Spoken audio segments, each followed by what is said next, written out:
جب بیٹیوں کو زندہ درگور کر کے باپ فخر کر رہا تھا تو یہ کہنا کہ میرے جگر کا ٹکڑا ہے، اس زمانے میں یہ کلمہ جہاد تھا جو حضور علیہ السلام نے بلند کیا۔ آج اپنی بیٹی کے لیے کتنے محبت برے لفظ باپ بولتا ہے، ماں کتنے پیار برے جذبات کا اظہار کرتی ہے، لیکن اس وقت جب باپ زندہ درگور کرتا تھا اور ماں اس پر آنسو بھی نہیں بہا سکتی تھی، اس زمانے میں یہ جملے کہ میرے جگر کا ٹکڑا ہے میری بیٹی، تو یہ دنیا کو، اس ظالمانہ سماج کو ایک میسج دینا تھا کہ بیٹیاں کس عزت کے قابل ہیں۔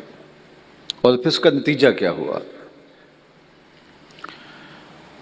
آقا کریم نے ارشاد فرمایا، جو دو بیٹیاں یا دو بہنیں ان کو پروان چڑھائے اللہ کی رضا کے لیے، پھر ان کا نکاح کر دے، قیامت کے دن وہ شخص میرے یوں قریب ہوگا جس طرح دو انگلیاں قریب ہیں۔ تو مجلس میں موجود ایک شخص کھڑا ہوا اور عرض گزار ہوا، اگر کسی کے پاس دو بیٹیاں نہ ہوں، ایک بیٹی ہو، تو آقا کریم نے یہ اعزاز اس کے لیے بھی قائم کر دیا۔ اب اس کے پیچھے فلسفہ سمجھنے کی کوشش کیجئے۔ جس شخص نے سوال کیا اس کی دو بیٹیاں نہیں ہوں گی، اس کی ایک بیٹی ہوگی، لیکن وہ بھی آرزو کر رہا ہے کاش کہ میری بھی دو بیٹیاں ہوتیں اور میں یہ اعزاز پاتا۔ تو کہاں بیٹیاں زندہ درگور ہوتی تھیں اور کہاں بیٹیاں ماں باپ کی بخشش کی ضمانت بن گئیں، ماں باپ کی بخشش کا ذریعہ بن گئیں۔ اور آج کی تاریخ میں جو بیٹیوں کے لیے عزت ہے، جو وقار ہے،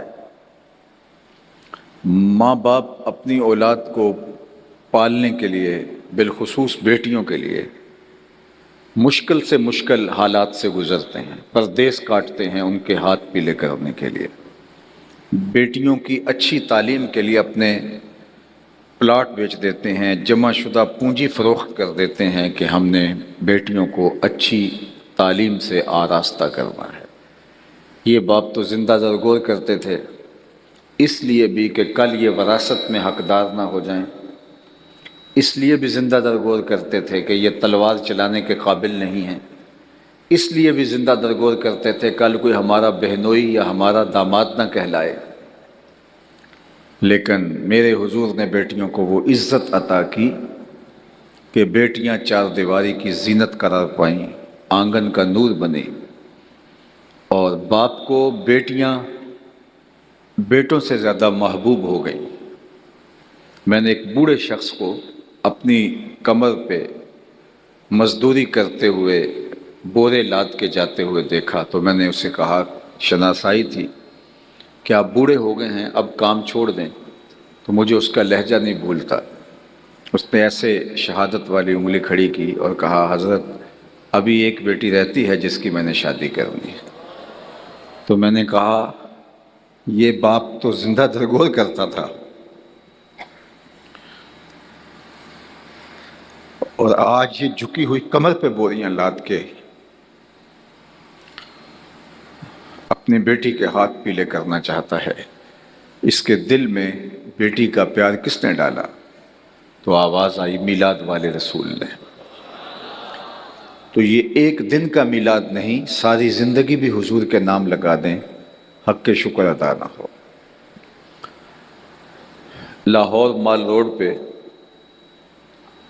ایک زمانہ ہوا، خواتین نے جلوس نکالا تھا کہ ہمیں حقوق چاہیے۔ خیر اب تو روش نکل گئی اور ہر سال عورتیں ہاتھوں میں پلے کارڈ لیے حقوق کیا بےہودگی کا مظاہرہ کرتی ہیں۔ تو اس زمانے کے اندر ہمدرد حال لٹن روڈ پہ ہمارا ماہانہ درس قرآن کا ایک اجتماع ہوتا تھا، تو میں نے اس موقع پہ کہا تھا کہ تمہیں حقوق تو دیے ہی اسلام نے، بلکہ جینے کا حق ہی اسلام نے دیا ہے۔ یہ معاشرہ تو تمہارا وجود برداشت نہیں کر سکتا۔ عورت کو از قبیل جنس انسان ماننے سے دنیا کے دانشوروں نے انکار کیا۔ انہوں نے کہا کہ یہ ہم شکل ضرور ہے انسان کی، انسان نہیں ہے۔ انسان کے بچوں کو جنم دیتی ہے، انسان نہیں ہے۔ انسان کے بچوں کو دودھ پلاتی ہے، انسان نہیں ہے۔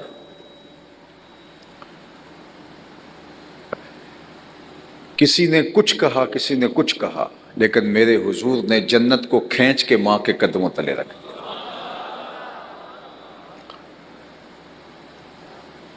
بدھ نے کہا تھا عورت بدی کا سرچشمہ ہے، اس کے ہوتے ہوئے خدا کا قرب نہیں مل سکتا۔ اگر تم قربت الہی چاہتے ہو، اللہ کا مقرب بننا چاہتے ہو، تو تمہیں عورت سے دوری اختیار کرنی ہوگی۔ کسی نے عورت کو سانپ کہا، کسی نے بدی کا سرچشمہ کہا، کسی نے خدا کے قرب کے راستے میں رکاوٹ کہا کہ عورت کے ہوتے ہوئے خدا کی قربت نہیں مل سکتی۔ جب دنیا یہ بول رہی تھی تو میرے حضور نے کہا لوگوں سنو، مجھے عائشہ کے بستر میں وحی اترتی ہے۔ تو میں نے کہا تمہیں تو حق ہی آمنہ کے لال نے دیے ہیں، تمہیں تو جینے کا ڈھب ہی انہوں نے سکھایا ہے۔ حضرت سیدہ زہرا پاک سلام اللہ علیہا جب حضور سے ملنے آتی تو حضور اٹھ کے استقبال کرتے، فَأَجْلَسَهَا فِي مَجْلَسِهِ، اور حضور انہیں اپنی مسند کے اوپر بٹھاتے، دنیا کو بتایا کہ بیٹی کس لائق ہے اور اس کی عزت کیا ہے اور اس کی تکریم کیا ہے۔ تو کائنات کے اندر جو انسانی رویوں میں خوبصورتی آئی ہے، جو انسانی رویوں میں جمال پیدا ہوا ہے، تو اس کا سبب اللہ کے محبوب علیہ السلام کی تشریف آوری ہے۔ ورنہ مجھے بتائیے، جو بیٹی زندہ درگور کرتے تھے، بہن کاٹ دیتے تھے، ماں کو عکاس کے میلے میں فروخت کرتے تھے، سکی ماں کو عکاس کے میلے میں 900 دراہم کے اندر 3 بیٹوں نے بیچا ہے۔ یزدگر دوم نے اپنی بیٹی سے شادی رچا رکھی تھی، اپنی بہن سے نکاح ان لوگوں نے کر رکھے تھے، اور جو حال بیوی کا ہوتا تھا الیاذ باللہ، سوتیلی ماں کا جو حال ہوتا تھا الیاذ باللہ، سوتیلی ماں سے نکاح کرتے تھے، باپ کی منکوحہ سے نکاح کرتے تھے، اور ترکے میں بٹتی تھی وہ، جس طرح باقی اشیاء گھر کی بٹتی ہیں اور تقسیم ہوتی ہیں، وہ کنیز کی طرح اس کو ٹریٹ کیا جاتا تھا۔ اور اللہ کے محبوب صلی اللہ علیہ وآلہ وسلم نے ہر رشتے کو تقدس بخشا۔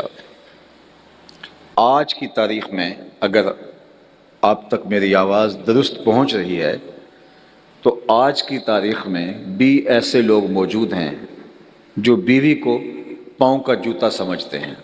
بد نصیب لوگ آج کی تاریخ میں بھی ایسے ہیں، جبکہ آج کی تاریخ میں بیٹی کی عزت ہے، بہن کی تکریم ہے، ماں کی عزت ہے، لیکن بیوی جو چوتھا رشتہ ہے انسان کا، اس کو آج بھی تکریم وہ حاصل نہیں ہے، الا ماشاءاللہ جو دیندار ہیں، میں ان کی بات نہیں کرتا، جو تہذیب اور تمدن سے شناسہ ہیں میں ان کی بات نہیں کرتا، عمومی رویے آج بھی پائے جاتے ہیں، جبکہ باقی 3 رشتوں کا تقدس موجود ہے، لیکن بیوی کے لیے آج بھی ایسے مکروہ جذبات لوگوں کے رویوں میں موجود ہیں۔ میں آپ سے سوال کرتا ہوں، جب ان 3 رشتوں کا بھی تقدس نہیں تھا تو پھر بیوی کا کیا حال ہوتا ہوگا؟ یعنی جب ان 3 رشتوں کا آج کی تاریخ میں تقدس موجود ہے تو کئی لوگ بیوی کو پاؤں کا جوتا کہہ دیتے ہیں، تو مجھے بتاؤ جب ان 3 رشتوں کا بھی تقدس نہیں تھا تو اس وقت بیوی کا کیا حال ہوتا ہوگا؟ لیکن میرے اور آپ کے آقا و مولا حضور ختم المرتبت صلی اللہ علیہ وآلہ وسلم نے ارشاد فرمایا، خیرکم خیرکم لأہلہ وَأَنَا خَيْرُكُمْ لِأَهْلِي، تم میں سے بہترین وہ ہے جو اپنے اہل خانہ کے ساتھ بہترین ہے، اور میں تم میں سب سے زیادہ اپنے اہل خانہ کے ساتھ بہتر۔ ام المومنین سیدہ عائشہ رضی اللہ تعالی عنہ کو حضور حمیرہ کہہ کے پکارتے تھے، لاڈ سے حضور نے یہ نام رکھا تھا۔ فرماتی ہیں ایک دن میں آب خورے میں پانی لے رہی تھی تو اللہ کے محبوب تشریف لائے، تو مجھے دیکھا اور دور سے مجھے پکارا، حمیرہ تھوڑا سا پانی میرے لیے بھی چھوڑنا، تو میں نے حضور کے لیے تھوڑا سا پانی چھوڑ دیا۔ تو آقا کریم نے میرے ہاتھ سے آب خودا لیا، پھر پانی پینے لگے، پھر رک گئے اور پھر مجھ سے مخاطب ہوئے اور فرمایا عائشہ ذرا بتانا تم نے ہونٹ کہاں لگائے تھے؟ مجھے یہ بتاؤ اگر شوہر کا رویہ بیوی کے ساتھ یہ ہو تو گھر کا جنت کا ماحول نہیں بنے گا۔ اور آج کتنے لوگ ہیں جو یہ تو چاہتے ہیں کہ بیوی ہمارا جوٹا لے لے، لیکن وہ بیوی کا جوٹا نہیں لینا چاہتے۔ یہ میں نے پچھلے دنوں میں کہا ایک جگہ پہ، میں نے کہا کہ مومن کے جوٹے میں شفا ہے اور لوگ پیروں کا جوٹا پیتے ہیں، تو میں نے کہا پیر صاحب مرید کے جوٹے میں بھی اسی طرح شفا رکھی گئی۔ اللہ کے محبوب صلی اللہ علیہ وآلہ وسلم کی زندگی کا ایک واقعہ آپ نے بارہا علماء سے سنا ہوگا کہ حضرت ابو ہریرہ رضی اللہ تعالیٰ عنہ فرماتے ہیں کہ بھوک کی شدت اتنی تھی کہ پیٹ کمر سے چپک گئے۔ یہ صفہ کے چبوترے پہ حضور سے پڑھنے والے لوگ تھے۔ آقا نے سوال سے منع کیا تھا، مخمصے کی حالت میں جائز بھی ہے لیکن ہمیں سوال کرنے کی ہمت نہیں پڑ رہی تھی۔ جب انتڑیوں میں بل پڑنے لگے اور بھوک سے نڈال ہو گئے اور کمر سیدھی نہیں ہو رہی تھی تو کہتے ہیں میں مسجد نبوی کے ایک ایسے گوشے میں آ کے بیٹھ گیا جہاں لوگ گزر کے اندر جاتے تھے۔ میرا خیال یہ تھا کہ کوئی مجھے دیکھے گا اور میرے چہرے کی نقاہت سے محسوس کر لے گا کہ مجھے بھوک لگی ہے اور میرے درد کا درما ہو جائے گا، مجھے سوال کی نوبت بھی نہیں آئے گی اور میری ضرورت بھی پوری ہو جائے گی۔ لیکن جو آئے اور سلام لے کے گزر جائے، کسی نے میرے اندر اتر کے دیکھنے کی زحمت گوارا نہ کی۔ ہستی پلکوں کے نیچے غم بھی پلتے ہیں مگر کون دیکھتا ہے اتنی گہرائی میں۔ کہتے ہیں میں نے کہا کہ خود بات کرنی چاہیے، تو حضرت عمر رضی اللہ تعالیٰ عنہ آئے۔ میں نے انہیں کوئی مسئلہ شرعی پوچھا تو انہوں نے اس کا جواب دیا اور آگے بڑھ گئے۔